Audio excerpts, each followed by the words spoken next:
Alhamdulillahi Rabbil Alamin, wassalatu wassalamu ala ashrafil anbiya'i wal mursalin Sayyidina wa maulana Muhammadin wa ala alihi wa sahbihi wa man tabi'ahu ila yaumiddin. Subhanaka la ilma lana illa ma 'allamtana innaka antal alimul hakim.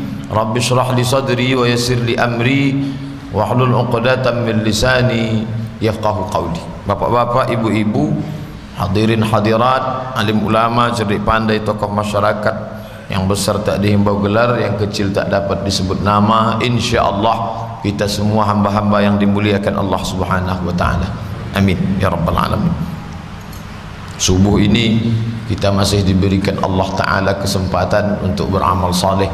Allazi khalaqal mauta, dia yang menciptakan mati, wal hayata, dia juga yang memberikan hidup.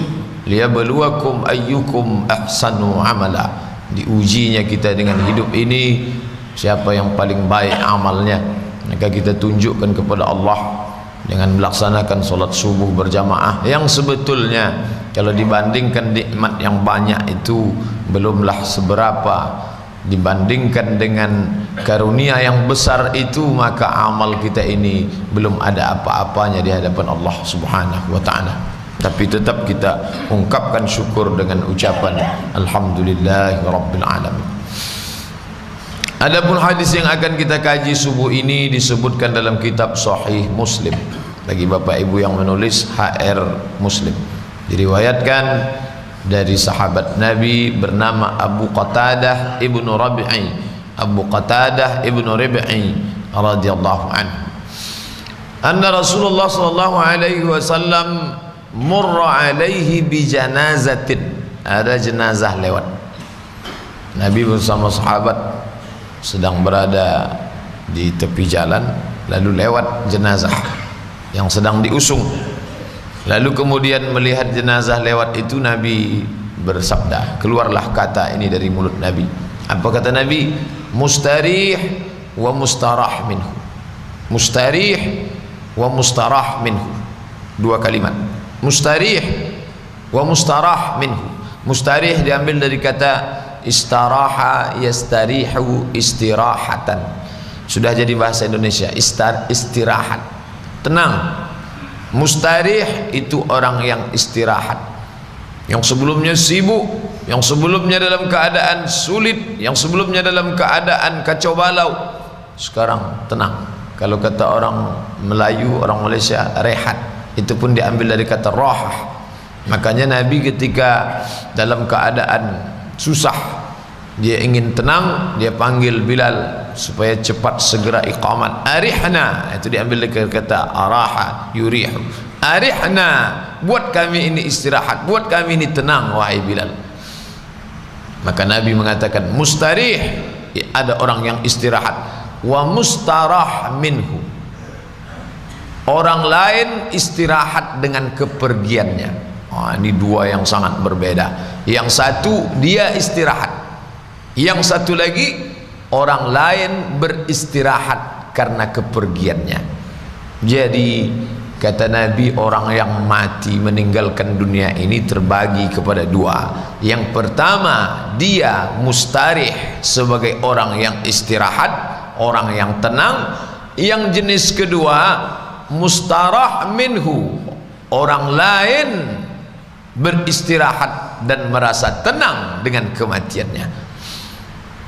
Lalu sahabat yang mendengar ucapan kalimat statement Nabi itu pun bertanya, mal mustarih wal mustarah minhu ya Rasulullah, siapakah yang dianggap sebagai orang yang beristirahat, dan siapa pula yang orang dianggap sebagai orang lain beristirahat setelah kematiannya? Siapa yang kau maksud itu? Maka Nabi menjawab, kata Nabi, jawaban Nabi dua. Inilah yang akan kita kaji pada subuh ini, penjelasan tentang kalimat mustarih dan mustarah minhu, untuk kita jadikan sebagai iktibar pelajaran, kira-kira kita masuk jenis yang kemana, masuk jenis yang pertama atau yang kedua. Kata Nabi SAW, makna dari ungkapan mustarih dan mustarah minhu itu adalah, yang pertama, al-abdul mu'min seorang hamba abdu al-mu'min, seorang hamba yang mukmin beriman, yastarih min nasabid dunya, dia sudah beristirahat min nasabid dunya, daripada huru-hara perkara berbagai macam musibah kesulitan yang dia hadapi selama hidup di dunia. Inilah orang yang paling indah, nyaman, tenang, adem, ayam, tentram melewati hidup dengan segala hiruk pikuknya dan berakhir dengan mustarih. Sekarang dia sudah beristirahat. Kawan sahabat datang beramai-ramai, berbondong-bondong, masing-masing mereka menumbuka kain penutup wajahnya. Dia terlihat tersenyum. Kenapa? Karena dia sedang yastarih min nasabid dunya, dia sedang beristirahat tenang dari segala hiruk pikuk dunia. Makna nasab itu dua. Yang pertama ta'ab, lelah, letih, capek. Yang kedua masyaqqah, sulit, ribet, jelimet, payah. Itulah isi daripada hidup ini. Dalam Al-Quran Allah menyatakan itu, laqad khalaqnal insana fi kabad. Makna kabad itu ta'ab wal masyaqqah. Seiring bunyi ayat sama dengan hadis.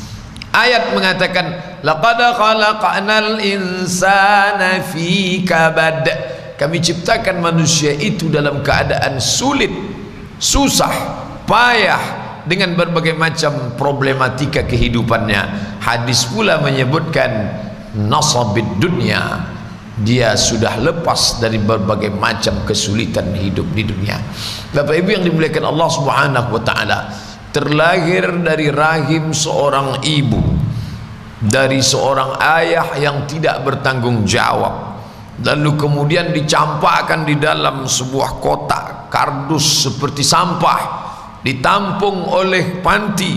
Ternyata pantinya pun juga bukan orang baik-baik, dirawat tapi bukan oleh orang baik, lalu menjalani hidup yang sulit. Bayangkan, itu kehendak siapa? Dia tak pernah memilih untuk mendapatkan rahim seorang ibu yang tidak bertanggung jawab. Dia tak pernah minta supaya dilahirkan, tapi itulah hidup. Akhirnya dia tetap menjalani itu dalam keadaan fisik yang tak sempurna. Orang tua tak lengkap, fisik tak sempurna, tapi hidup terus juga berjalan. Orang tak boleh mati bunuh diri, karena bunuh diri tak menyelesaikan masalah dalam ajaran Islam. Sampai lambat laun, sampai masanya menikah. Menikah pun juga tak mendapatkan suami yang layak, mendapatkan orang yang juga tak bertanggung jawab. Sudahlah orang tua tak lengkap, tak sempurna, mendapatkan orang tua yang tidak baik, lalu kemudian mendapatkan pendamping hidup yang tak semestinya. Dari hasil pernikahan itu dapat pula lah anak-anak yang juga tak berbakti. Apalah lagi nikmatnya hidup. Coba bayangkan, indahnya senda gurau dengan ayah dan ibu tak dia dapatkan. Nyamannya hidup di bawah lindungan, naungan seorang suami juga tak dia dapatkan. Bakti seorang anak pun tak juga diperoleh. Lalu kemudian kapan dia merasakan nyamannya, indahnya hidup itu? Kapan? Inilah kesulitan. Tapi orang beriman tak pernah mencaci maki Allah Subhanahu wa taala. Disitulah maqam yang paling tinggi. Raditu billahi rabbah, aku ridha ya Allah. Ridha bukan berarti pasrah, ridha bukan berarti tidak berbuat, bukan apatis. Apatis bukan ridha. Maka orang beriman itu ridhanya beda. Dia tetap berjuang, tapi kalau dapat juga yang seperti itu, maka dia tidak berkeluh kesah. Kenapa? Karena ini akan ada akhirnya. Di mana akhirnya? Saat ruh berpisah dengan jasad. Saat itulah dia tersenyum bahwa dia diuji Allah Ta'ala dengan kesulitan, kesusahan. Ya, wala nabluwannakum, kami pasti akan menguji kamu, minal khauf, takut, wal ju', lapar, wa naqsim minal amwal, kurang harta, wal anfus, kurang jiwa, sakit, cacat, mati, was samarat, kurang buah-buahan, paceklik, kering, kerontang, wa basyiris sabirin, tapi tetap engkau berikan kabar gembira kepada orang-orang yang mampu menahan lidahnya untuk mencaci maki, menyumpah serapah Allah. Siapa itu? Alladzina idza asabathum musibah, mereka yang ketika ditimpa kesusahan, kesulitan, mereka mengucapkan kalimat keluar dari mulutnya. Apa kata dia? Qalu artinya mereka berkata, bukan mereka keluar. Mereka berkata, inna lillah wa inna ilaihi raji'un. Jangankan kesulitan ini, jangankan kepayahan ini, inna, kami pun lillah, milik Allah. Seperti mayat yang dimandikan orang hidup, tangannya mau dibelokkan ke sini, kakinya mau dibengkokkan, itu dia tak ada kuasa lagi, dia serahkan kepada Allah Subhanahu wa taala. Inna lillah wa inna ilaihi raji'un, la haula wa la quwwata illa billah. Itulah yang kita ucapkan setiap pagi selesai salat tadi.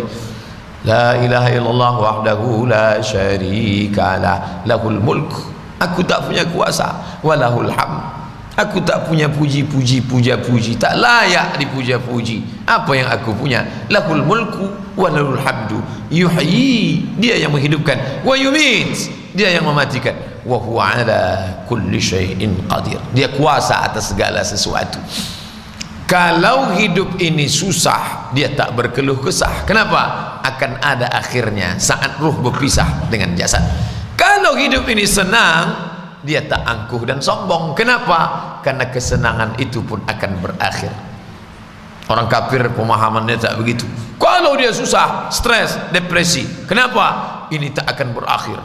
Susah. Sebetulnya kesusahan itu tidak sebanyak kesusahan yang dia terima.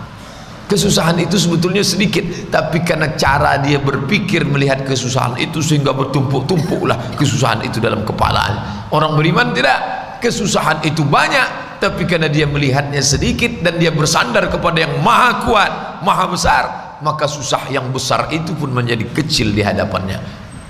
Jadi sebenarnya bukan terletak pada materinya, tapi kepada sikap dia menghadapi materi tersebut. Bapak Ibu yang dimuliakan Allah Subhanahu wa taala, orang beriman masalah besar tampaknya menjadi kecil, yang kecil seolah-olah tak ada. Orang kafir masalah kecil menjadi besar, yang amat besar sangat besar sekali. Kenapa? Karena dia tidak bersandar kepada yang maha kuasa, tak dibalikkannya, tak mampu dia istirja. Istirja diambil dari kata raja'a, pulang, kembali. Istirja, dikembalikan segala sesuatu itu kepada pemiliknya. Siapa dia? Allah Subhanahu wa taala. Bapak Ibu yang dimuliakan Allah, kata Nabi, hidup berakhir, dan orang yang mengakhiri hidup itu terbagi kepada dua. Yang pertama mustarih, sekarang dia sudah tenang. Istri, suami, tak selamanya sakinah, mawaddah, warahmah.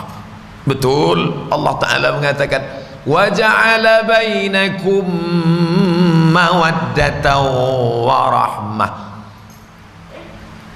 Laki-laki, perempuan, pakaiannya beda, bentuknya beda, sukunya beda, latar belakang beda, kronologis hidupnya berbeda, tiba-tiba disatukan dalam satu rumah tangga, masing-masing mencari ketenangan. Ini ingin mencari ketenangan di sini, ini ingin mendapatkan ketenangan di sini, tapi ternyata yang ditemukan bukan ketenangan. Dulu Pak Ustadz sebelum nikah tak sekacau ini bentuk saya nih. Cobalah tengok sekarang, hancur babak belur. Nampak itu problem, penuh dengan masalah. Menikah masalah, muncul anak tambah masalah, nambah ini tambah masalah, pergi tempat kerja masalah. Jadi masalah hidup ni kalau sudah masalah itu menengok baygon macam Coca-Cola. Naik ke menara masjid, nengok ke bawah macam sejengkal, bawaannya mau mati aja, mau terjun. Maka ada masa-masanya orang itu istirahat dari segala macam kelah. Kesulitan hidup itu akan berakhir dengan kematian. Jadi kalau ada orang yang tak sabar, mana tahu dia ngadu ke Bapak Ibu, banyak betul kesulitan saya nih Pak Ustadz. Sabar, ini ujian dari Allah, tapi saya tak sabar saya menghadapnya. Tahan sampai masanya nanti berakhir nih semua. Kapan berakhirnya Pak Ustadz? Ketika ruh berpisah dengan jasad. Kalau mau cepat, cepat-cepatlah minta supaya berpisah, insyaallah berakhir. Bapak Ibu yang dimuliakan Allah Subhanahu wa taala, maka kalau ada orang meratapi menangisi orang mati, boleh Pak Ustaz, menangis apa pula salahnya? ketika Utsman ibnu Maz'un, Utsman ibnu Maz'un, mim dha ain waw nun, Utsman ibnu Maz'un meninggal dunia, menangis Nabi, menetes air matanya, jatuh ke pipinya, jatuh ke jenggotnya, sampai jatuh ke pipi sahabat Nabi. Itu menunjukkan bukan setetes dua tetes, menetes. Ketika meninggal anaknya Ibrahim dari Maria Al-Qibtiyah umur 18 bulan, menangis Nabi, menetes air mata. Sahabat bertanya, "Ama radita ya Rasulullah? Tidakkah engkau ridha wahai Rasulullah?" "Aku ridha. Aku ridha." "Lalu kenapa engkau menangis?" "Ini ungkapan air mata kasih sayang." Kita pun menangis ketika sahabat seperjalanan kita itu pergi meninggalkan kita. Sedih kita, menangis. Ketika perempuan-perempuan menangis, lalu kemudian Umar bin Khattab marah, jangan menangis. Lalu apa kata Nabi? "Da'hunna, biarkan mereka menangis. Fa inna nafsa musabatun, karena jiwa mereka sedang tertimpa musibah, pukulan yang berat. Wal 'aina dami'atun, air mata sedang meneteskan ungkapan kesedihan." Lalu yang dilarang itu apa? "Laisa minna man darabal khudud wa syaqqal juyub." Siapa yang memukul-mukul pipi, merobek-robek kantong, menarik-narik rambut, itu bukan umat Muhammad sallallahu alaihi wasallam. Tak boleh. Tapi orang banyak menangis, salah tangis. Yang ditangisinya itu, kenapa dia begitu cepat pergi, sekarang dia meninggalkan kami. Ini kita lewat hadis ini melihat satu masalah dari sudut pandang yang berbeda. Bahwa dia meninggal dunia, ya. Bahwa dia merasakan sakit, ya. Bahwa dia akan dimakan cacing tanah, tak diragukan lagi. Tapi ingat, dia sudah beristirahat dari berbagai macam problem hidup. Yang perlu ditangisi itu juga kita. Bahwa berapa tetes air mata untuk dia, oke, tak masalah. Tapi mestinya air mata yang paling banyak itu untuk kita yang hidup ini, yang masih menghadapi berbagai macam kesulitan, masalah hidup di dunia. Dia sudah bebas dari asap. Kita kan udah bebas Pak Ustadz. Ini banyak anak-anak muda kita komen beberapa hari ini di Facebook, Twitter, BBM, "Selamat tinggal asap." Apa kata asap menjawab? "See you again next year." Kita jumpa lagi tahun depan. Masih ketemu. Saudara kita yang pergi sudah berhenti dengan itu. Pemadaman api di mana-mana. Jadi waktu kemarin takziah itu, pas takziah lampu pun mati. Kata Ustaz, salah seorang ustaz sahabat yang dekat dari situ, "Ini kan kemarin kita ni selalu meminta padamkanlah ya Allah, padamkanlah ya Allah." Itulah maka padam dia itu Pak Ustaz. Karena dia tidak menyikapi itu dengan terlalu serius, disikapinya dengan bercanda. Bapak Ibu yang dimuliakan Allah Subhanahu wa taala, apa maknanya? Itu sampel-sampel contoh kecil bahwa masih banyak problematika kehidupan yang perlu ditangisi. Tapi menangis tak menyelesaikan masalah. Saya hanya ingin menunjukkan lewat hadis ini bahwa melihat satu masalah dari sisi aspek yang berbeda itu memberikan pemahaman yang berbeda pada kita, bahwa meratapi, menangisi, melepas orang yang pergi sedih, manusiawi, tak salah. Tapi juga melihat kita yang masih berhadapan dengan berbagai macam masalah. Mereka sudah lepas daripada, matanya sudah lepas menengok rok mini, menengok celana sempit, menengok. Kita masih lagi. Siapa bilang Pak Ustaz subuh ini alhamdulillah kita belum, ya orang belum keluar. Saya dari Panam sampai kemari alhamdulillah mata bersih, tak nengok apa-apa, jalan masih kosong. Coba pas pulang nanti berhenti di lampu merah, mulailah orang besar pakai baju kekecilan, orang kecil pakai baju kebesaran. Mau tak ditengok? Gimana? Mau dilihat mata. Mereka sudah berhenti dari ini semua. Saudara-saudara kita yang sudah mendahului kita, berhenti dia sudah dari ujian. Sampel, contoh kecil. Belum lagi masalah keluarga, masalah bangsa, masalah kota kita di Pekanbaru, masalah ini ribut dari kemarin pagi saya hidupkan, setiap berangkat kerja saya hidup itu RRI, sibuklah tentang masalah parkir. Yang sudah pergi udah tak mikirkan parkir lagi. Maka bapak ibu yang tak mau mikirkan parkir, cepat-cepatlah pergi. Minta doa kepada Allah Subhanahu wa taala. Bapak ibu yang dimuliakan Allah Subhanahu wa taala, masalah-masalah kecil sepele saja yang kita bahas subuh ini begitu banyak dan beraneka ragamnya, begitu kompleksnya. Tapi Nabi SAW memberikan kabar gembira, mustarih, dia sudah beristirahat daripada itu semua. Ad-dunya sijnul mu'min. Dunia ini sijin, penjara. Ad-dunya sijnul mu'min. Dunia ini penjara bagi orang beriman.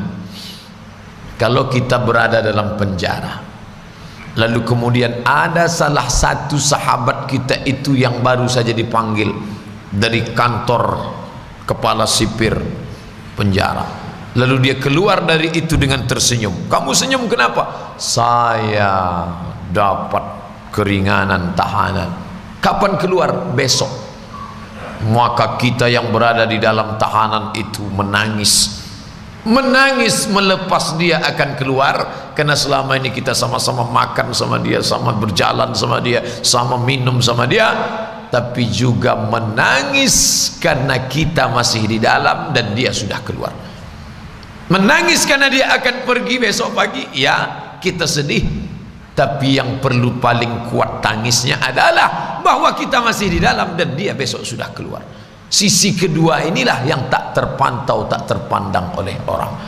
Kalau ingin mau merasakannya, balik dari sini mampir ke Kapling sebentar, mau merasakan gimana rasa di dalam, bagaimana rasa di luar. Kenapa? Ad-dunya sijnul mu'min. Dunia ini penjaranya orang beriman. Apa makna penjara itu? Maka dalam syarah Sahih Muslim yang ditulis oleh Imam An-Nawawi, Al-Minhaj syarah Sahih Muslim Ibn Al-Hajjaj, apa kata beliau tentang dunia penjara bagi orang beriman? Penjara itu kan tertahan, makan tertahan, minum tertahan, nafsu tertahan, mau keluar tertahan. Dunia ini pun kita tertahan, mau makan ini tak boleh, mau minum ini tak boleh, mau tengok ini tak boleh. Sedangkan di surga itu la maqtu'atu wa la mamnu'ah, tak putus dan tak tertahan. Nikmatnya tak terhenti. Apa saja yang mau dimakan, makanlah. Apa yang mau diminum, minumlah. Apa yang mau dipandang, pandanglah. Apa yang mau dinikmati, nikmatilah.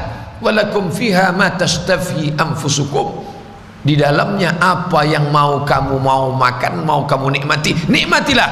Walakum fiha ma tad'un. Apa yang mau kamu nikmati, apa yang mau kamu dapati, tak ada tahanan, tak ada batasan. Maka dunia ini disebut sebagai penjara karena kita berada dengan batasan. Lalu datang seorang kafir, miskin, susah, melarat, mendatangi seorang ulama yang kaya dengan pakaiannya yang bersih, naik kuda yang sehat, kuat. Lalu kata si kafir tadi, hai ulama, kami pernah dengar katanya dunia ini penjara bagi orang beriman. Kenapa kalau memang dunia ini penjara bagi orang beriman, kok kamu pakai pakaian bagus, naik kuda yang bagus, katanya dunia ini penjara? Apa kata ulama kepada si kafir yang pakai baju compang-camping jalan kaki, dengan gagahnya dia naik kuda? Aku dalam penjara saja begini indahnya, apalagi di luar penjara nanti. Kamu di dalam surga aja begitu melaratnya, apalagi di dalam neraka nanti. Jadi pemahaman dunia ini penjara bagi orang beriman bukanlah nanti kita diajak, kalau begitu hidup seperti dalam, bukan itu maknanya. Yang berusaha tetap berusaha. Ini hadis-hadis ini jangan dipahami secara apatis, dipahami secara negatif, nanti memberikan efek negatif kepada umat yang disalahkan hadisnya. Tidak, hadis tak pernah salah karena dia datang dari Nabi dan Nabi itu membawanya dari Allah Subhanahu wa taala. Wa ma yantiqu 'anil hawa. Nabi tak pernah bicara mengikuti hawa nafsu. In huwa illa wahyun yuha, melainkan wahyu dari Allah Subhanahu wa taala. Orang beriman dengan kendaraan mewahnya, dengan pakaian bagusnya, tapi dia dapatkan dari yang halal, tidak mencegah dia untuk tetap bayar zakat, infak, wakaf, sedekah. Saya di penjara saja begini indahnya, apalagi kalau keluar dari penjara ini nanti. Kalian hai kafir miskin yang susah melarat, di sorga kalian saja begini susahnya, bagaimana kalau kalian keluar dari sorga ini? Itu makna ad-dunya sijnul mu'min, dunia ini penjara bagi orang beriman, wa jannatun lil kafir, dan sorga bagi orang kafir. Makna hakikat sesungguhnya, walaupun dia kaya, hebat, mewah, tapi tetap ada tercegah. Ada pakaian yang tak boleh dipakai, sutra. Sekaya-kayanya bapak tak boleh pakai sutra. Emas, sekaya-kaya orang beriman tak boleh pakai emas, yang laki-laki, perempuan boleh.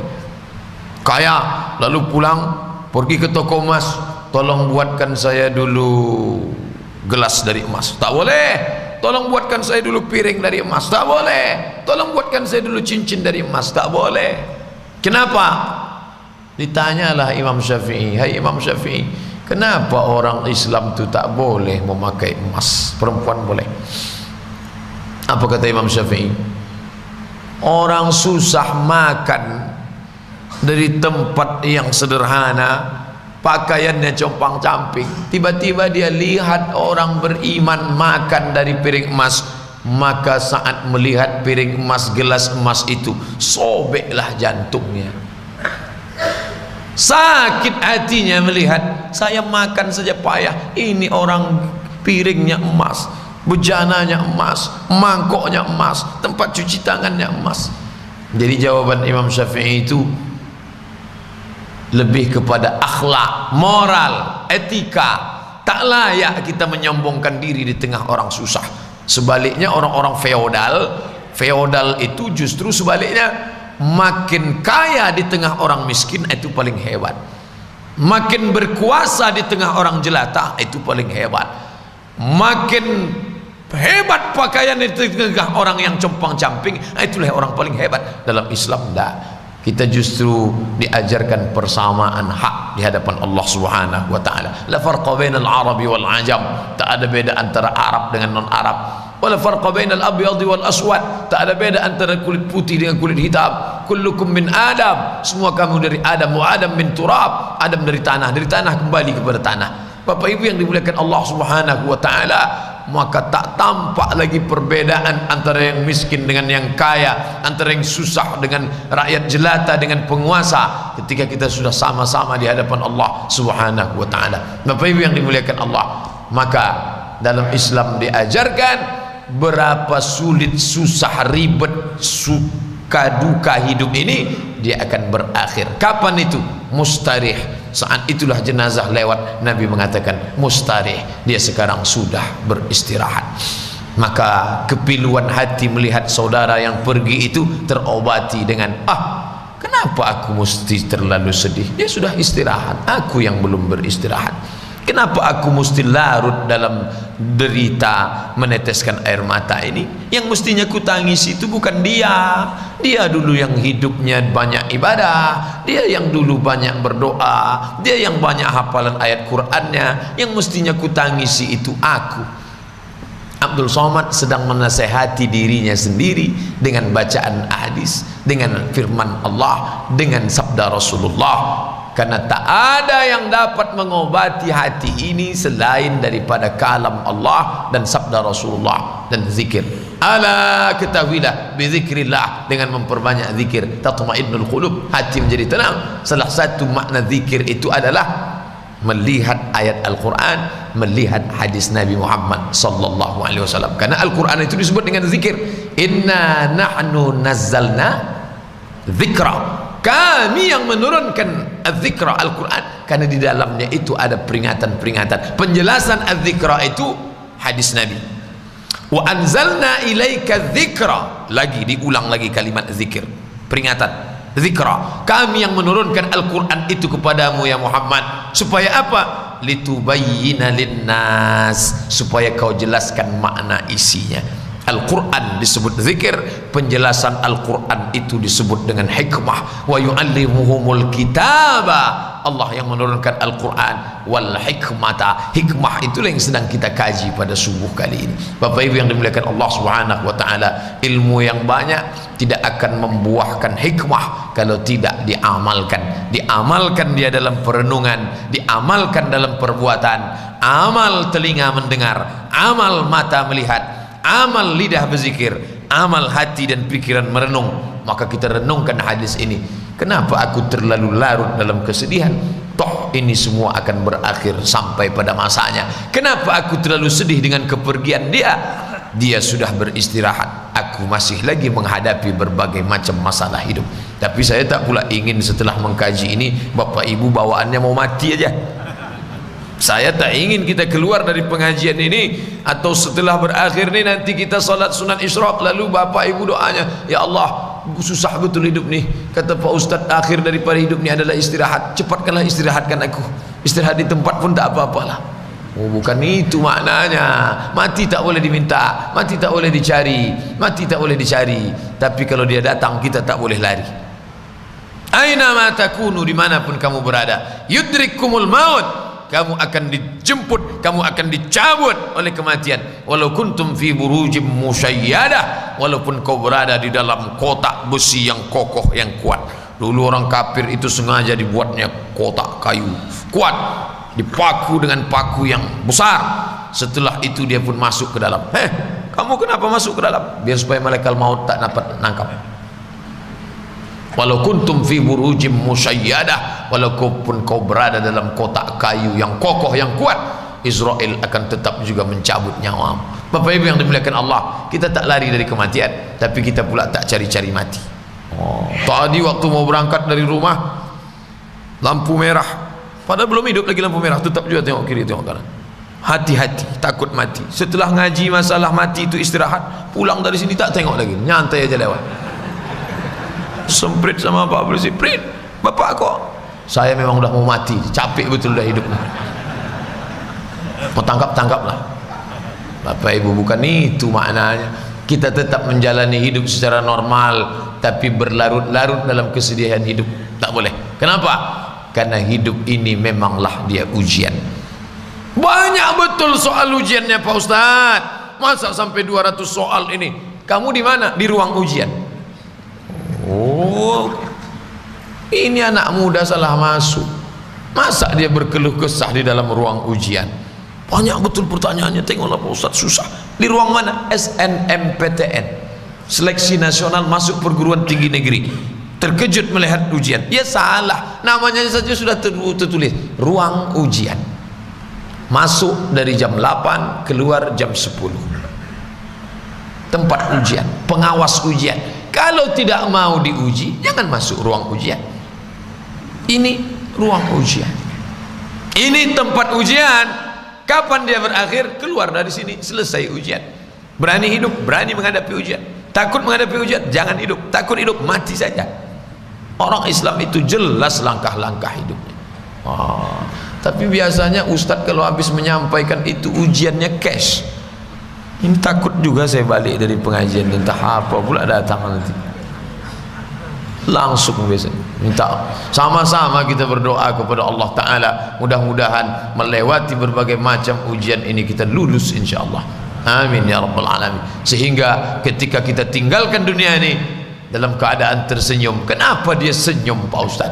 Katanya mati itu sakit, katanya kematian itu sedih, katanya takut, terbujur di rumah sakit, keliling anak, cucu, menantu, sahabat, menangis mereka. Kenapa dia tersenyum Pak Ustaz? Jawabannya hadis subuh ini, mustarih, mustarih. Dia sudah istirahat, dia sudah tenang. Makanya orang yang melepasnya itu pun menengok dia, sampai-sampai mereka keceplosan salah ngomong. Apa kata mereka?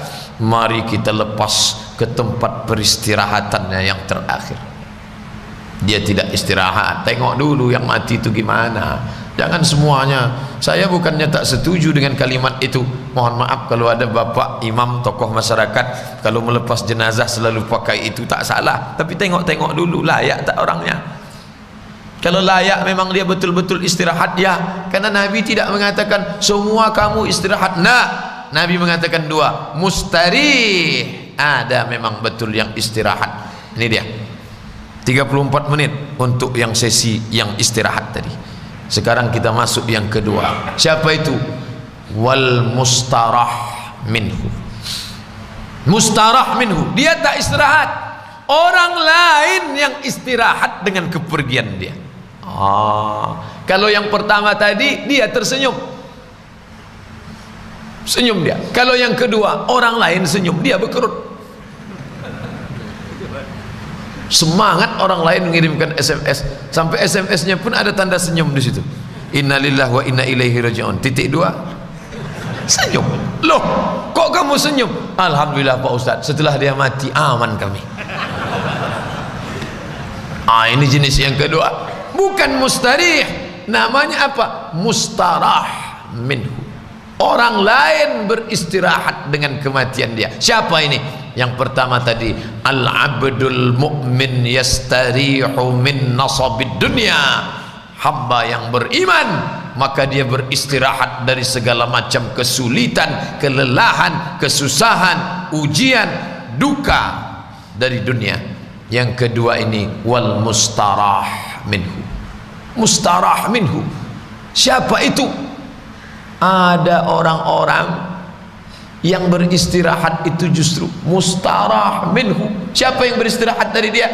Al-abdul fajir, hamba pelaku dosa, yastarih minhu, yang beristirahat dari dia itu empat makhluk Allah beristirahat dengan kematiannya, dengan perginya dia dari atas muka bumi ini, dengan perginya dia dari bumi Allah ini, maka 4 makhluk beristirahat. Yang pertama al-ibad, ibad jamak dari abdun, wa ibadur rahman alladzina yamshuna 'alal ardi hauna. Hamba Allah beristirahat. Dulu Pak Ustadz, kami setiap salat maghrib tak ada khusyuknya kami di masjid ini. Allahu Akbar, kata imam, Bismillahirrahmanirrahim, dia pun keluarlah dari gang, sampai tak ingat kami minta apa bacaan imam. Tapi setelah dia mati nih, alhamdulillah, tenanglah kami salat maghrib sekarang. Lahir pula keponakannya, lebih parah pula dari itu lagi Pak Ustaz. Yastarih minhu, selamat orang setelah dia mati. Siapa itu? Yang pertama al-ibad, hamba-hamba Allah, manusia selamat dari kepergian dia. Dulu kami diterornya Pak Ustaz. Orang di pasar habis kena pungli, pungutan liar, semua orang kena kutipan. Tapi setelah dia meninggal dunia, maka orang pun menyebutnya, kalau yang pertama tadi, bapak itu kemana? Dia sudah pergi meninggalkan kita, innalillahi wa inna ilaihi raji'un. Tapi yang kedua ini, kemana dia? Mampus, mati dia udah. Alhamdulillah, orang bukan menyebut innalillah. Kalau yang pertama tadi, gimana dia? Innalillah. Kalau yang itu, alhamdulillah. Bapak Ibu yang dimuliakan Allah, jangan sampai kita meninggalkan alam semesta ini dalam keadaan orang berbahagia, beristirahat karena kematian kita. Na'udzubillah. Bapak Ibu yang dimuliakan Allah, oleh sebab itu tidak selamanya taat semuanya main generalisir, main pukul rata saja, semuanya kembali ke peristirahatan. Kata istirahat itu betul-betul ada dalam hadis. Mustarih, dia istirahat. Tapi ternyata ada juga yang sebaliknya, kitalah yang beristirahat dari segala macam kejahatan dia. Yang pertama istirahat itu ibad. Seorang ibu mengandung dia 9 bulan 10 hari, menyusukannya, tapi setelah dia besar justru menjadi teror bagi ibu kandungnya. Kalau sudah pulang dia dengan sepeda motornya, jantung si ibu pun tak normal, mengamuk, nanti anakku ini, nanti dia minta uang untuk beli narkoba, untuk ini, untuk itu. Ibu kandungnya pun menderita. Sampai-sampai ibu tu diam-diam tengoknya orang tak ada. Ya Allah, kalau mau kau matikan, matikanlah anakku, tak tahan aku lagi sudah. Ada orang model seperti ini, ada. Dari mana Pak Ustaz tahu? Orang ngadunya ke saya kok. Ya tahu saya. Nih Pak Ustaz, sudah kami serahkan ke BNN, lari. Sudah kami masukkan ke pondok narkoba, lari. Sekarang pulang, dia mana sekarang? tak tahu kemana. Ini sebentar lagi biasanya jam-jam segini pulang, makanya jantung saya udah tak normal nih Pak Ustaz. Musibah itu bukan jauh, di dalam rumah, bahkan pernah dikandung 9 bulan 10 hari di dalam. Air susu badan membesarkan badan dia, mengalir darah kita dalam darah dia, tapi dia menjadi teror bagi hidup kita. Luar biasa itu. Dulu orang takut dengan Belanda, takut dengan Jepang, jauh dari sana, dari Eropa sana mereka datang. Ini yang menjajah kita ini siapa? Dari dalam diri kita sendiri. Ini anak-anak ini kalau tak kita didik, dia bisa menjadi teror buat kita. Apa ibu yang dimuliakan Allah Subhanahu wa taala? Berapa orang tua yang takut pada anak? Berapa pula istri yang menggigil ketakutan kalau suaminya sudah pulang? Suami pulang dari Masjid Al-Falah, mengetuk pintu, Assalamualaikum, lembut suaranya. Kalau ini enggak, berderak suaranya, buka pintu. Suara, bau mulutnya bau tong sampah. Itulah yang menjadi pendamping hidupnya. Bayangkan itu, menangis meratap di tengah malam di atas sajadah, ya Allah, cepatlah lepaskan aku dari penderitaan ini ya Allah. Kalau memang dia jodohku, panjangkan umurnya, tobat nasuha dia, jadikan dia tobat nasuha. Tapi kalau memang aku tak tahan lagi ya Allah, cepat kirimkan malaikat maut. Apa maknanya? Banyak orang-orang yang berharap supaya dengan kepergian kita itu dia beristirahat. Ini nama yang pertama, yastarih al-abdul fajiru, hamba yang fajir, pelaku dosa, beristirahat dari dia. Yang pertama al-ibad, yang kedua wal bilad. Bilad jamak dari balad, balad negeri, bilad negeri-negeri. Setelah dia pergi, negeri itu pun menjadi tentram, aman. Kata Imam Nawawi, makna negeri beristirahat. Kenapa? Ketika dia memimpin negeri itu, ketika dia ada di negeri itu, air hujan tak turun, rahmat tak turun, karena ada pelaku dosa. Setelah dia mati, maka turunlah hujan. Akhirnya Allah Ta'ala menurunkan rahmat. Kenapa? Karena ada orang-orang yang menyebabkan yamna'ul qatra, yamna' tercegah, qatra tetesan air tak turun, karena ada pelaku dosa, pezina, pemakan riba, orang yang melakukan perbuatan maksiat. Maka ketika dia berada di negeri itu, Allah balikkan nikmat menjadi nikmat, nikmat menjadi nikmat, nikmat itu dalam bentuk azab. Maka negeri pun ikut merasa tenang dengan kematiannya. Bapak Ibu yang dimuliakan Allah Subhanahu wa taala, bayangkan, bukan hanya makhluk hidup bernama manusia, negeri-negeri pun merasa tenang, nyaman setelah dia mati. Wal bilad, bilad negeri, tanah, tanah ini perlu air, air itu turun hujan, hujan itu yang menurunkan Allah, Allah Subhanahu wa taala yang menurunkan dia. Tapi ternyata ditahan Allah na'am nikmat itu. Akhadnakum, kami cabut. Walau anna ahlal qura amanu, seandainya penduduk negeri itu beriman, wattaqau, bertakwa, la fatahna alaihim, kami akan bukakan kepada mereka barakatin, barakah, barakah, barakah. Kami bukakan kepada mereka barakah. Dari mana? Minas sama, dari langit, wal ard, pintu langit terbuka, hujan turun, wal ard, dari bumi tumbuh tanam-tanaman. Tapi ketika Allah Ta'ala cabut itu, walakin kadzabu, ketika mereka mendustakan ayat-ayat kami, melakukan perbuatan maksiat, berzina, narkoba, minum khamar, tak melakukan amar ma'ruf nahi munkar, akhadnakum, kami cabut nikmat itu, bima kanu yaksibun, atas segala perbuatan mereka. Bapak Ibu yang dimuliakan Allah Subhanahu wa taala.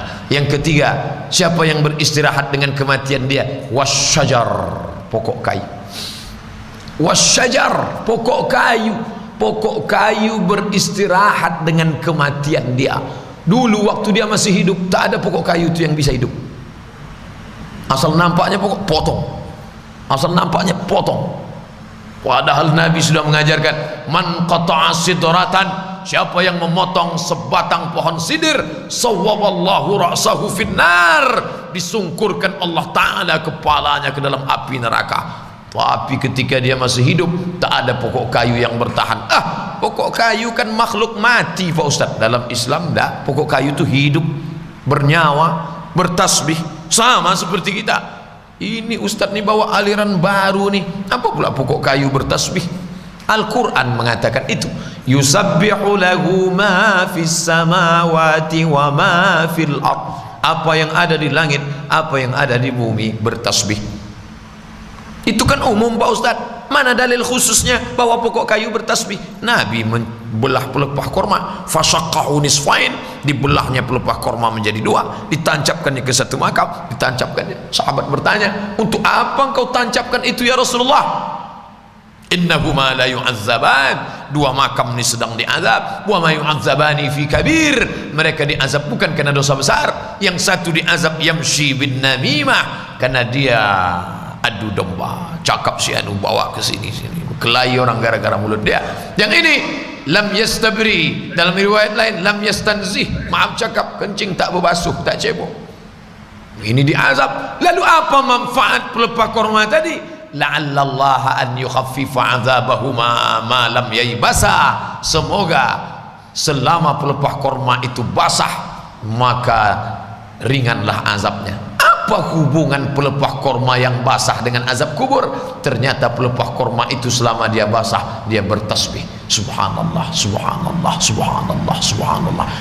Planet-planet bertasbih, yusabbihu lahu ma fis samawati wal ard, segala yang ada di langit, segala yang ada di bumi bertasbih. Maka kalau ada makhluk yang tak mau bertasbih, lebih hina daripada pelepah korma, lebih hina daripada batang ranting pokok kayu, lebih hina daripada daun-daun jatuh kering. Karena daun kayu yang basah bertasbih, ketika dia jatuh masih hijau bertasbih, sampai akhirnya dia kering kerontang mati, barulah dia tak bertasbih kepada Allah Subhanahu wa taala. Planet-planet bertasbih. Makanya ada seorang pakar astronomi, dari pakar geologi dari Mesir tapi tinggalnya di Inggris, namanya Zaglul Najjar. Saya suka dengan tafsirnya. Dia menafsirkan ayat dengan ilmu geologi dan astronomi. Dulu waktu di Mesir selalu nama acaranya Nur ala Nur, cahaya di atas cahaya. Itu menarik karena tafsir dia tafsir ilmiah, tafsir mukjizat ilmiah. Maka dia bercerita tentang bukunya, ada satu judulnya Tasbihul Kainat. Judulnya Arabnya Tasbihul Kainat, sudah diterjemahkan ke bahasa Indonesia. Judul terjemah Indonesianya dan alam pun bertasbih. Alam pun bertasbih. Dia teliti dengan ilmu geologi, dengan ilmu astronomi, ternyata semesta alam bertasbih dengan bahasanya masing-masing, tapi substansi makna tasbihnya itu adalah subhanallah. Alhamdulillah, kita subuh ini tidak mau lebih hina daripada pokok kayu, tidak mau lebih hina daripada binatang, maka kita pun bertasbih subhanallah, subhanallah, subhanallah, subhanallah, subhanallah. Likulli sulama minkum sadaqah, setiap tulang-tulang sendi kalian itu wajib mengeluarkan sedekahnya. Maka orang yang subuh Sabtu tidur di rumah sampai sudah pukul 6, sudah habis waktu subuh, tetap juga dia menarik selimut, itu lebih hina daripada sebatang pokok korma. Tak ada tasbihnya sama sekali. Tasbihnya tasbih apa? Tasbih ngorok, mengigau, segala macam. Bapak Ibu yang dimuliakan Allah, jangan sampai anak menantu, cucu, cicit, adik, sahabat, kerabat kita alhamdulillah sudah selamat, tapi jangan cuma selamatkan diri saja, selamatkan keluarga, selamatkan lingkungan. Bangun, bangun. Ambil pelepah korma, minta pelepah korma di Masjid Agung An-Nur. Kalau tak dikasih pengurus, pelepah sawit agak besar sedikit, pukulkan. Jangan sampai lebih hina kau daripada pelepah korma. Bapak Ibu yang dimuliakan Allah Subhanahu wa taala, pokok-pokok kayu pun merasa tenang dengan kepergian dia. Kenapa? Selama dia masih hidup, hujan tak turun, maka pelepah-pelepah pokok kayu, daun-daun, tunas-tunas kering, kerontang. Ya Allah, kenapa ini hujan sampai tak turun? Allah menahan, yamna'ul qatra, tertahanlah itu tetesan air karena ada orang zalim di tengah kalian. Pokok kayu menjadi tenang. Begitu dia mati, maka Allah Subhanahu wa ta'ala menurunkan rahmatnya. Yang keempat itu adalah hewan, binatang. Binatang-binatang tak berdosa. Kenapa binatang itu menjadi tenang? Setelah kematian dia, binatang itu pun tenang. Binatang perlu minum, air tidak ada, tertahan air karena dia. Setelah dia mati, binatang pun tersenyum. Mengada-ngada Ustaz nih, masa binatang tersenyum? Saya tak pernah nengok beo di rumah saya senyum. Binatang dengan senyumnya, binatang dengan bahasanya. Apa iya binatang itu bicara Pak Ustaz? Orang yang tak percaya binatang bicara, maka dia mengingkari kisah Nabi Sulaiman. Orang yang mengingkari satu ayat dalam Quran, kafir. Fatabassama dhahika, Nabi Sulaiman tersenyum sambil agak tertawa sedikit. Kenapa? Ternyata dia tahan pasukannya. Hai pasukan bala tentara, stop, jangan bergerak. Kenapa panglima kami Tuan Sulaiman? Aku mendengar panglima pasukan semut sedang memerintahkan kepada seluruh pasukannya. Apa kata dia? Ya ayyatuhan nablu dukhulu masakinakum, wahai para pasukan semut, cepatlah kamu masuk ke lubang-lubang kalian, karena pasukan Sulaiman akan lewat, jangan sampai kalian terinjak. Binatang melata, semut serangga merasa bersyukur dengan kematiannya. Bayangkan, karena ketika dia hidup dulu hancurlah, merusak saja kerjanya. Kalau dia pergi ke hutan, ditengoknya sarang semut, dihidupkannya obor. Semut itu tak mengganggu sedikit pun. Lalu apa guna dia? Dia senang aja menengok semut itu lintang pukang tunggang langgang. Senyum dia menengok semut berlarian. Ada ini orang sakit ini. Sakit menengok binatang tersiksa, dia luar biasa. Setelah 2 hari dia meninggal, istrinya pun mulailah mengambil kunci dari laci, dibukanya lah kandang burung tadi. Hai burung, bapak sudah pergi, sekarang kau pun pergilah. Terbanglah burung tadi. Burung itu sudah begitu keluar, burung di tengah, tak ada lagi yang mau nikah sama dia, udah paling lajang, paling tua. Selama ini bapak tu menyiksanya. Pagi padahal burung tu bilang kawin. Dia bukan main lah. Tengoklah Pak Ustaz, suaranya merdu kan Pak Ustaz, merdu kan. Setelah dia meninggal, senyumlah burung itu. Alhamdulillah, walaupun tak ada orang mau nikah sama aku, tapi jadilah bisa menengok anak-anak gadis ni, kata burung itu. Itu tambahan dari saya. Bapak Ibu yang dimuliakan Allah Subhanahu wa taala, jangan sampai binatang-binatang pun tersenyum dengan kematian kita. Pokok kayu bersyukur dengan kematian kita. Orang-orang berterima kasih karena kita sudah mati. Yastarih minhul ibad wal bilad wasyajar, semuanya berterima kasih. Kenapa? Karena dia sudah mati, meninggalkan alam semesta dunia ini. Nah, hari ini kita sedang menata hidup. Kira-kira kalau kita mati nanti masuk mustarih atau mustarah minhu? Tak usah dijawab dengan lidah, karena yang paling enak itu menggerakkan anak lidah. Abdul Somad, saya yakin mahasiswa-mahasiswa banyak yang senyum kalau saya mati. Alhamdulillah, mati udah Pak Somad. Selama ini kalau dia masuk stres kita di lokal dibuatnya, tunjuknya. Sekarang sudah meninggal, senyum. Tapi saya yakin banyak juga yang menangis. Alhamdulillah, sedih kita nih Ustaz.